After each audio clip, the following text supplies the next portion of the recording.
So, the AIs are coming to kill our SEO, right?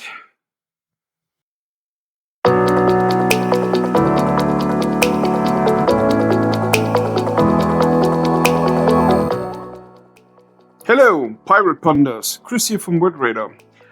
I had the chance to look some days into being with ChatGPT and play a little bit around, and wanted to try out how big in the trouble are we concerning SEO and ChatGPT. For those of you living under a rock, ChatGPT is a chatbot and the best we currently have, and you can really talk to that thing. So it remembers what you asked, can answer that, and so on. Yeah. And Bing now integrated ChatGPT into their web search. And many people fear that a lot of traffic will be lost thanks to the perfect answers ChatGPT will give in the future. Well, first of all, ChatGPT doesn't give perfect answers. Tell me a joke. AmazeIndeed.com short jokes also typically allow you to return to serious topics quicker and maintain the interviewer's interest in your answer. Many people find that memorizing short jokes is easier than memorizing longer or more complex jokes. Far from it. And they want to add info box telling people that not everything is right, that ChatGPT tells them. It's very confident when it's wrong. And that they should invest the time to research for themselves. And ChatGPT is just a tool to help them find what they need a little bit faster than before. And well, that's basically it. So, are you in trouble because of the AIs coming to search engines? Yeah, I would say it depends on the content of your website. If you run these listing pages, 10 best TVs, for example, stuff like that, pages that are mainly affiliates, these typewritertest.com and stuff like that, you might be in a little bit of trouble, because usually what these pages do is very lazy. They just copy and paste. They even use AI to create their texts. Most text is fake. Usually scrolling on these sites mainly is a waste of time. And well, the problem is, with people want to buy, for example, let's say a new TV, they can now go to Bing and ask ChatGPT, hey, I want a new TV. It should have OLED, and I have a maximum at $350. Show me something. And then it will search the web and say, hey, this is the TV you need. And most people will say, hey, great, okay, I'm going to take with this.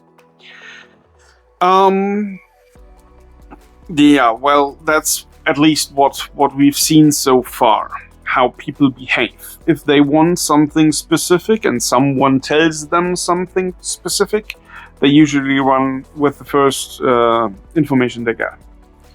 Problem here now is you don't get traffic on your website anymore, and so you don't really get traffic to your affiliate links anymore. So you have to get a little bit experimenting. I think if you manage to get more value out, information that ChatGPT can't just put in a small box and give it out, you still might have good chances that people start researching again after a while, and then your website will be found again. I think there will be a huge drop, because everyone will make a run for ChatGPT and take whatever it says. And after a month, 2 or 3, maybe most people will notice, okay, what this thing tells me isn't really the best on the world. And then they'll start to research again, and then the traffic might go up. Microsoft knows that they have a little problem.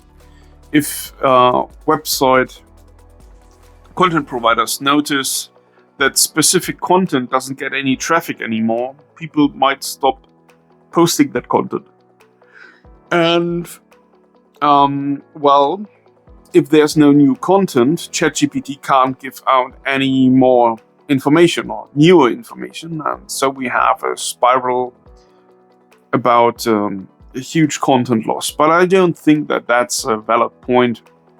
I hear some people always have been talking about that they fear with the integration of AI in search engines, content might get lost or not published anymore. I don't see that really.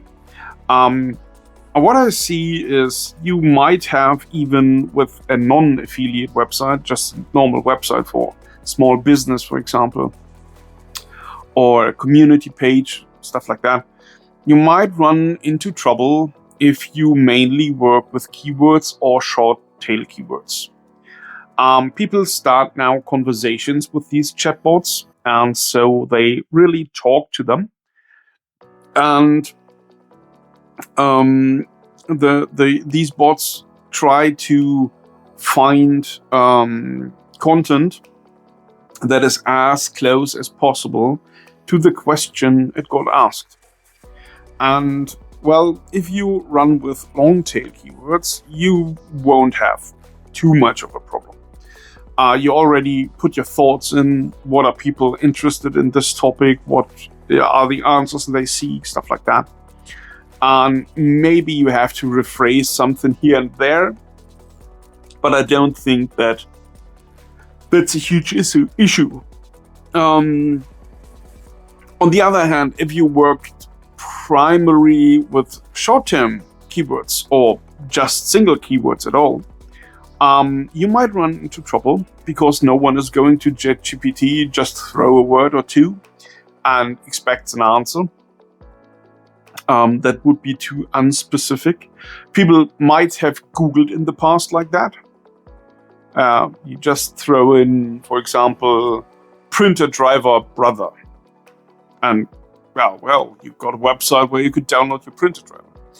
But if you have this thing that can talk to you, people will talk to that thing. And they don't throw just some words, because they would get a, what are you looking for? I need more details. Something like that.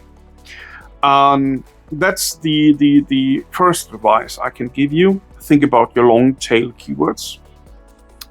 I will go on and test a little bit more. And then I will make a huge new paragraph to my SEO masterclass. And there you will then find all informations I could find out in the meantime. You will learn how you can structure your articles, how you can write your articles so that they get picked up by ChatGPT. I mentioned it already sometimes that it got some of the information from my personal test blogs. So I'm very confident that I can tell you some good information how you can survive in the age of AI. So, if you're interested in that, don't forget to subscribe to the channel. I'm going to post now regularly again. We are restarting the channel with a little bit more broader informations. And yeah, I see you in the next one.